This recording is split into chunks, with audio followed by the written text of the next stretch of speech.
오늘 말씀은 사무엘하 4장 1절입니다. 사무엘하 4장 1절입니다.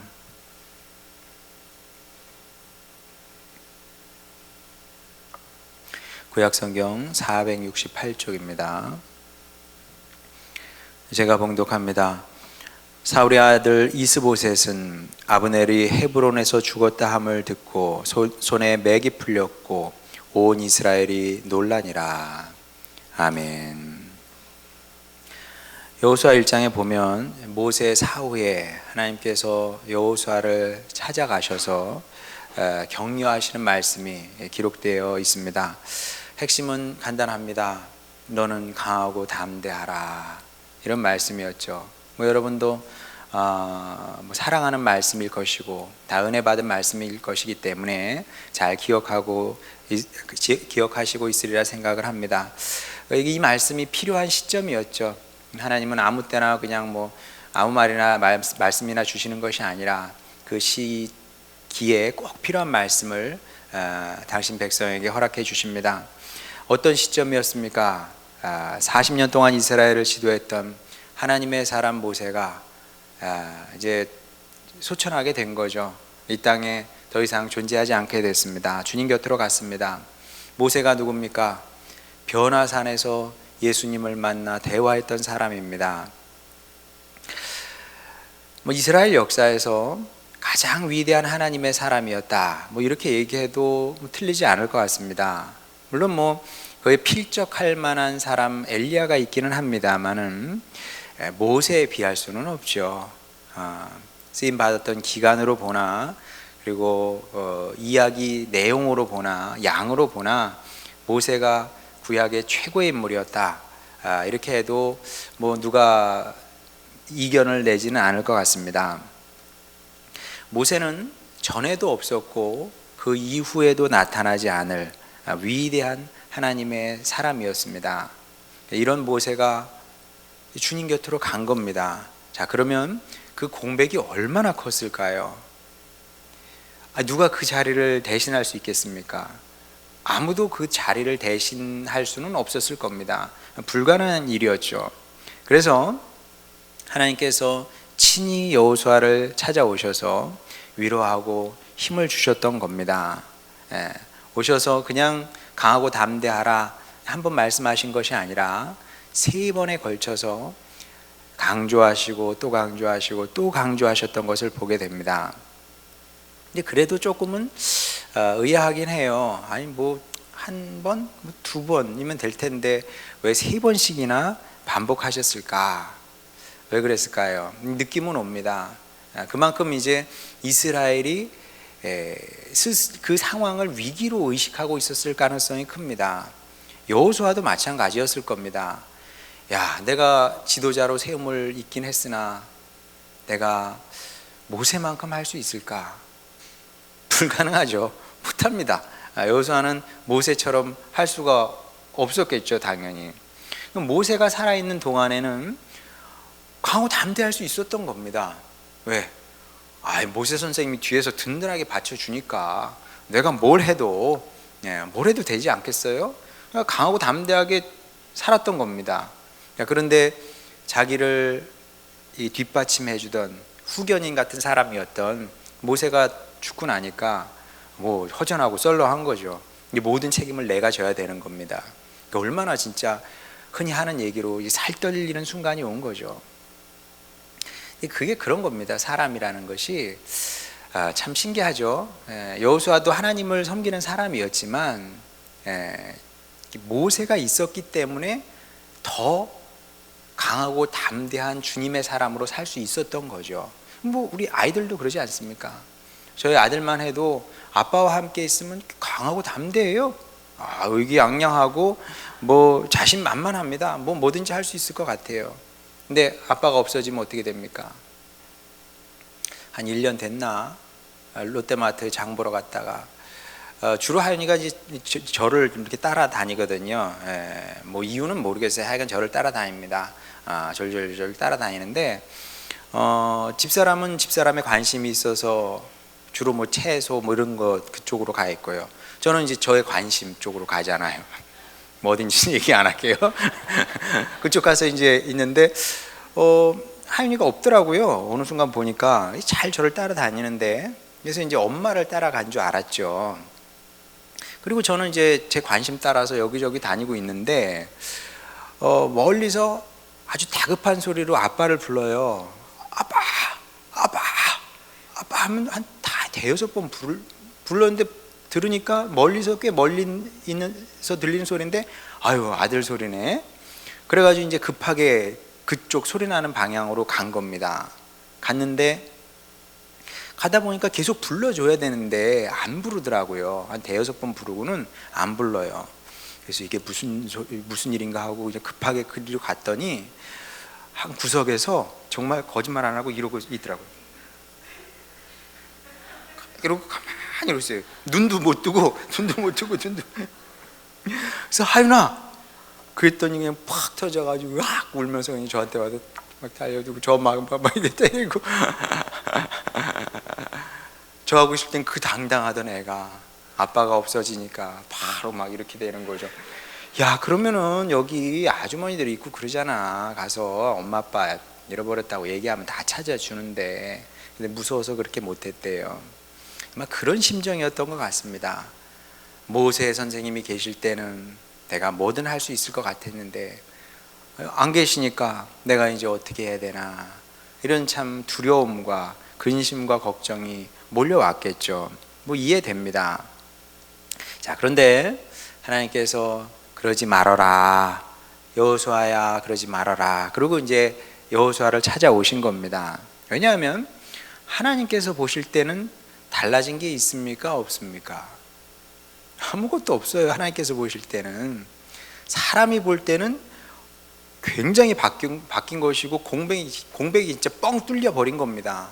그런데 하나님께서 보실 때는 글쎄 뭐가 바뀌었어? 뭐가 바뀌었는데? 바뀐 게 없어요. 하나님께서 보실 땐 정말 한 개도 없습니다. 모세가 죽는다고 해서 하나님의 역사가 뭐 절단나거나 끝나는 거 아니지 않습니까? 예. 하나님의 사람은 떠날 수 있어요. 뭐 누구든지 뭐 나이 들면 죽으면 떠나는 거지. 그럼 뭐 한평생 같이 있습니까?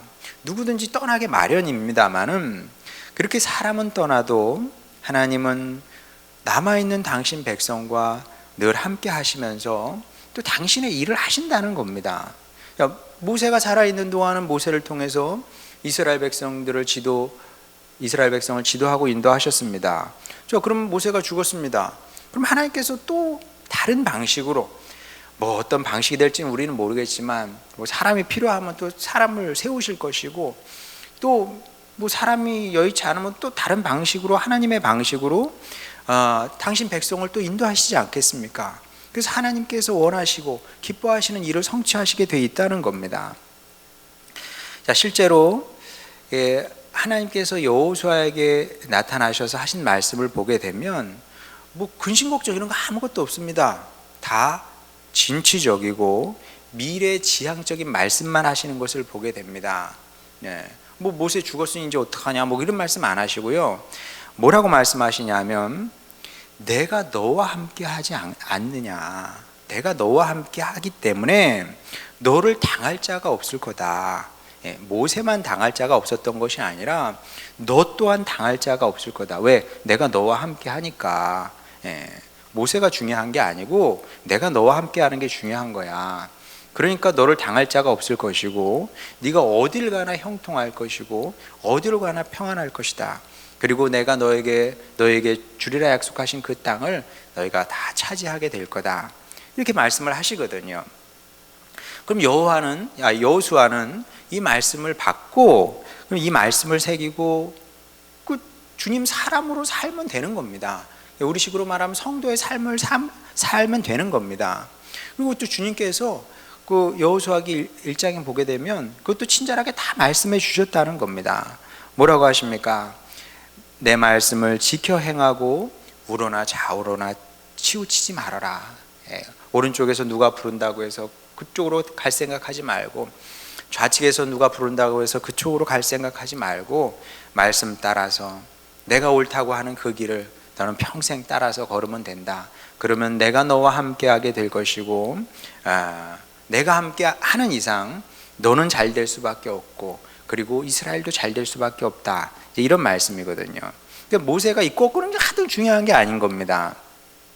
그냥 주님 말씀 따라 살게 되면 결국 주님으로 말미암아 이기게 된다는 것이 여호수아에게 주신 말씀이자 또 오늘 우리에게 주시는 하나님의 말씀이기도 하다는 거죠.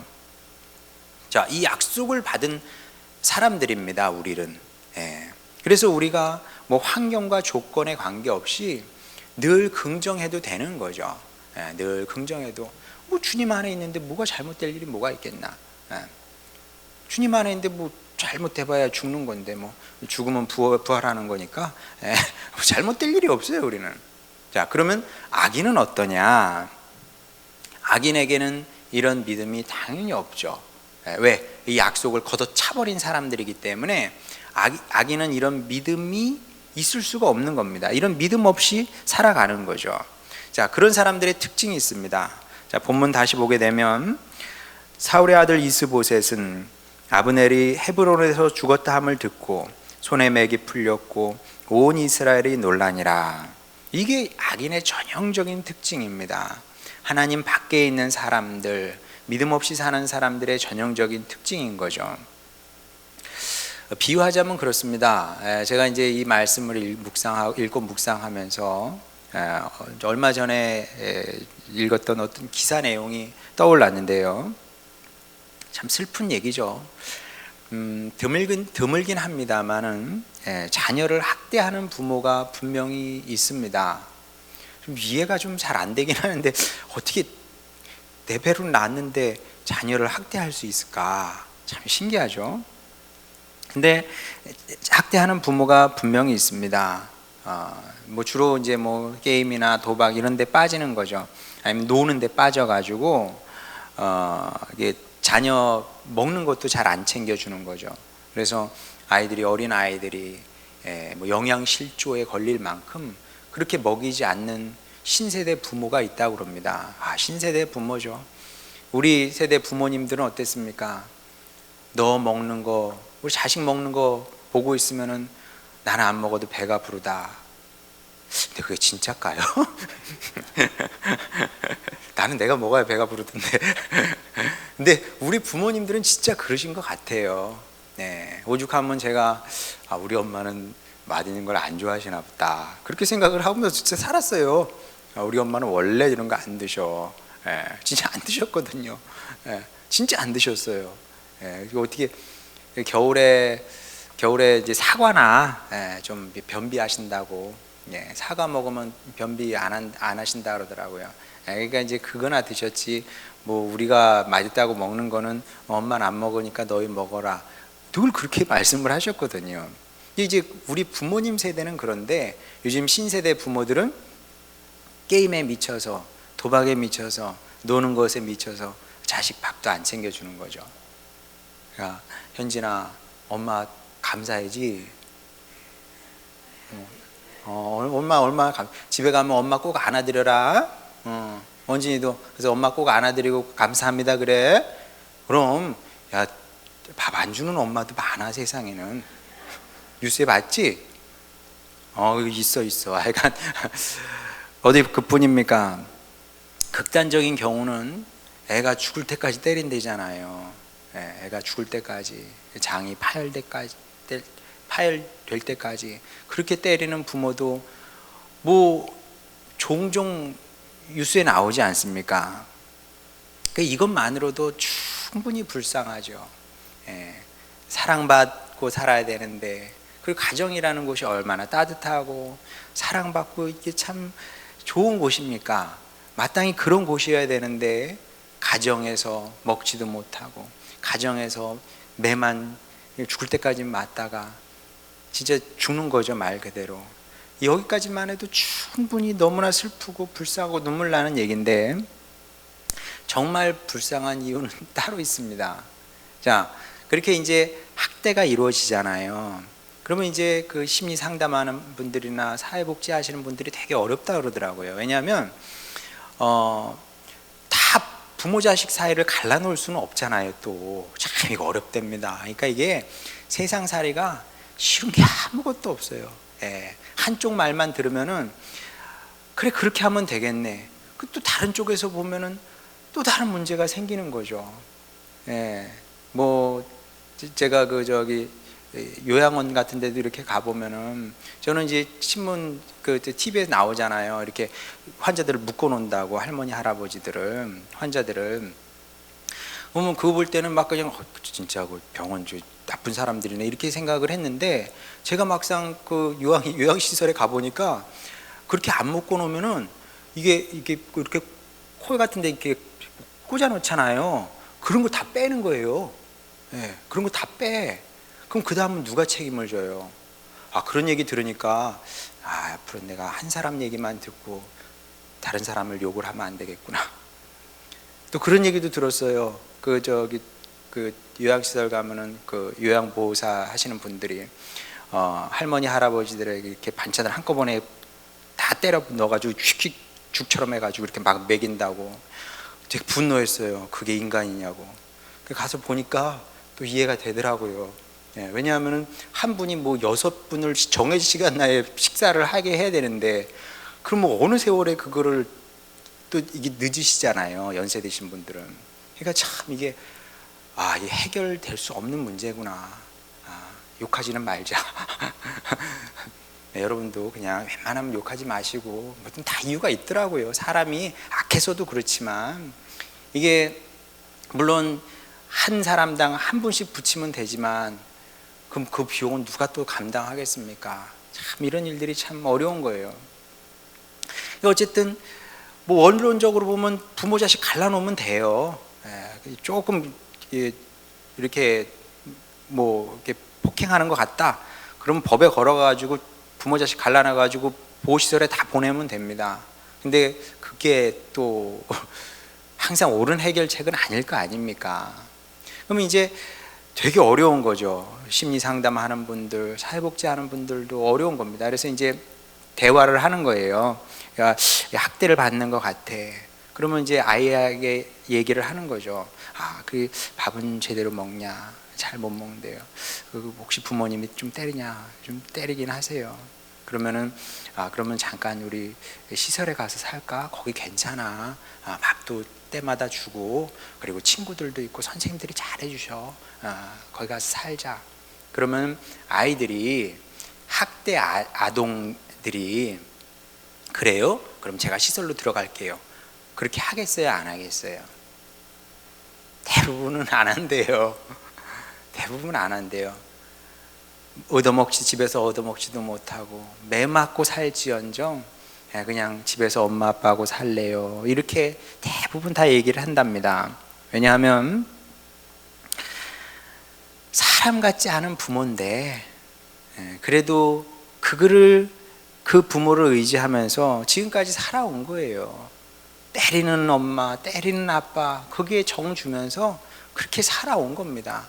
다른 인생은 제가 생각해 본 적이 없는 거죠. 시설에 가서 산다는 걸 생각해 본 적이 없는 거예요. 어른이 볼 때 차라리 시설이 난데, 얘네들은 그냥 맞고 사는 게 얼마나 불행한 건지도 몰라. 왜? 어려서부터 늘 그렇게 살았으니까. 참 눈물 나는 얘기죠. 눈물 나는 얘기입니다. 자, 그런데 사람이 그렇게 살아요. 지금 학대 아동 얘기가 아니고요. 사람이 그렇게 산다니까요. 어른들이 그렇게 살아요. 이스보셋이 그랬다니까요. 이스보셋이 딱 그런 사람이었습니다. 말만 왕이지 아주 불쌍한 인생이에요, 이 인생이. 왜냐하면 이스보셋에게 아브넬이 어떤 사람이었습니까? 내 아버지의 첩을 취한 짐승 같은 인간이에요, 이게. 여러분 같으면 그 기분이 좋겠습니까? 물론 다 죄인이고 다 악한 사람들이죠. 뭐 사울이든 이스보셋이든 아브넬이든 다 악한 사람들이지만, 악한 사람도 자기 악한 걸 몰라도 남이 악한 거는 귀신같이 알거든요. 그러니까 기분 정말 더럽게 나쁜 겁니다. 우리 아버지, 내가 지금 임금님이 이렇게 시퍼렇게 눈 뜨고 있는데 나를 무시하고 내 아버지 첩을 취해? 이런 정말 쓰레기 같은 인간, 뭐 이렇게 되는 거 아닙니까? 뿐이겠어요? 이미 그거 하나로 자기가 임금인데 이 임금을 개밥의 도토리처럼 취급하는 겁니다. 사람 같지도 않은 사람이에요, 이 아브넬은. 뿐입니까? 내 나라 이 이스라엘을 다른 사람에게 넘기려고 하지 않습니까? 세상에 매국노도 이런 매국노가 또 어디 있습니까? 이런 천하의 원수이고 그리고 천하의 악인 이 아브넬이 죽었어요. 죽었어. 내 손에 피 한 방울 안 묻히고 저 원수가 죽은 겁니다. 그 정말 이스보셋이야말로 손 안 대고 코를 푼 거예요. 자, 그러면 잔치를 벌여야 되죠. 예. 잔치를 벌여야 이게 정상인 겁니다. 감사 제사를 드려야 돼요. 예. 지금 감사 제사를 드리고 축제를 벌이자, 하나님께 감사하자, 막 이래야 정상인데, 그래도 시원치 않을 판국인데, 신기하게도 오늘 말씀 보게 되니까 손에 맥이 탁 풀어졌더라, 이렇게 말씀하고 있습니다. 이상하지 않아요? 손에 맥이 탁 풀어져. 자, 이게 인생의 아이러니예요. 진짜 인생의 아이러니. 뭘 말하는 거냐 하면, 이스보셋은 아브넬을 극도로 미워했습니다. 확실히 극도로 미워했습니다. 그런데 동시에 굉장히 의지하기도 했어요. 정말 미워하는 동시에 굉장히 의지할 수밖에 없었던 그런 사람이었던 거죠. 이것이 불신자의 인생의 비극이자 또 슬픔입니다. 왜 불신자 인생이 비극이고 슬프겠어요? 의지하면 안 되는 대상을 의지하면서 거기에 내 인생을 걸기 때문에 그렇습니다.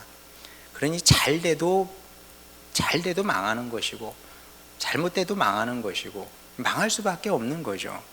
이스보셋은 이렇게 될 수밖에 없었던 겁니다. 왜? 그의 소망을 하나님께 두지 않고 사람에게 두었기 때문에 이렇게 끝날 수밖에 없었던 거죠. 자, 그러면 성도의 인생은 그럼 어떤 것이냐? 자, 누구나 다 이런 비극의 삶을 사는 겁니다. 우리도 그렇게 살고 있었던 겁니다. 그런데 아버지를 만나게 되는 거죠. 예수님을 알게 되는 겁니다. 그러면서 이 비극으로부터 이 구출을 되는 거죠. 그냥 비극적인 삶을 다 살아야 되는 건데 주님께서 은혜로 우리를 거기서 빼내신 겁니다. 또 다른 의미의 출애굽인 거죠. 성도의 정체성은 뭐냐? 성도는 출애굽한 사람들입니다. 나는 출애굽했지. 어디로부터? 죄로부터, 죽음으로부터, 실패로부터, 멸망으로부터 출애굽한 사람입니다. 자, 그러면 성도는 이런 사람이기 때문에 우리 스스로에게 물어봐야 된다는 겁니다. 그럼 나는 정말 출애굽을 했을까? 혹시 나는 여전히 아브넬 그늘에서 살고 있지 않을까? 그럴 수 있어요. 물어봐야죠. 가련하고 불쌍한 학대 아동처럼 살고 있지는 않은가? 얻어맞으면서 거기서 계속 얻어맞고 터지면서도 그냥 인생이 그런 건 줄 알고 그냥 거기 있는 거거든요. 자, 여러분은 어떤 것 같아요? 출애굽한 것 같아요? 안 한 것 같아요? 자, 이런 질문을 받으면 뭐라고 대답을 해야 될지 애매할 수 있는데 뭐 애매할 게 없습니다. 이 질문에 대한 답은 그렇게 어렵지 않습니다. 어떻게 알 수 있냐? 위기가 닥치면 답은 저절로 나오게 됩니다. 자, 우리 인생에 모세가 떠나갈 수 있어요. 아브넬이 떠나갈 수 있겠죠. 아브넬 같은 사람이 죽을 수 있습니다. 아브넬 역할을 하는 사람이 그런 역할을 하는 무엇인가가 사람이 아니더라도 그 역할을 하는 무엇인가가 사라질 수 있다는 거죠. 그러면 자연히 알게 되는 겁니다. 그런 게 뭐가 있겠어요? 코로나가 오는 거죠. 코로나가 왔어요. 그래서 어려울 수 있겠죠. 아니면 재정적인 어려움이 올 수도 있고 이런 다양한 인생의 위기는 올 수 있는 거거든요. 그렇게 오기도 하고 중요한 것이 떠나가기도 하고 그런 겁니다. 그런 때 불안과 두려움이 나를 덮치면서 손에 맥이 탁 풀리게 되면 내가 이스보셋 수준의, 이게 이스보셋과 비슷한 수준의 신앙이구나, 이렇게 알면 되는 겁니다. 나는 아직도 여전히 진정한 의미에서 출애굽을 했다고 보기는 어렵겠구나, 이렇게 생각하면 되는 겁니다. 자, 그런데 이제 여기의 문제성은 무엇이냐면, 우리가 이런 신앙인으로 계속 살아서는 하나님의 동역자가 되기는 어렵다는 거죠. 네. 그래서는 하나님의 동역자가 될 수 없습니다. 그래서 이런 이유 때문에 그렇게 살지 말라고 모세가 죽고 나자 하나님께서 여호수아를 찾아오셔서 강하고 담대하라고 말씀을 하신 거죠. 그리고 하나님께서 오늘 우리에게도 이와 동일한 말씀을 하시는 겁니다. 우리의 인생이 모세에게 달려있지 않습니다. 사람에게 달려있는 것이 아니고요, 코로나가 온다 그래서 우리가 어떻게 잘못되겠습니까? 인생이 망하겠습니까? 아니 그보다 더 큰 어려움이 온다 그래서 어떻게 잘못되겠어요? 예. 제가 그렇게 오래 살지 않았고 대단한 엄청난 경험을 많이 하지 않았지만 늘 제 인생도 일정 부분 위기가 늘 위기예요. 사실 솔직히 말하면은 늘 일정 부분 위기입니다. 오늘 아침에도 집사람하고 새벽 예배 마치고 가면서 그런 얘기 했네요. 뭐에 대해서 얘기했는지는 제가 밝히지 않겠습니다. 집사람이 그럼 그거 좀 걱정이네 그러더라고요. 걱정은 무슨 걱정? 되는 대로 사는 거지 그냥 없으면 없는 대로, 있으면 있는 대로 그냥 사는 거야, 그냥 이렇게. 왜? 살아보니까 주님께서 이게 다 피할 길도 주시고, 또 없으면 또 채워주시고, 뭐든 다 채워주시고, 그런 건 우리가 확실히 경험을 했거든요. 그러니까 뭐가 없어진다고 그래가지고 우리가 무슨 다리가 후들후들 떨리고 손이 떨리고 이제 그러지는 않는 것 같아요. 그 정도는 되는 것 같습니다.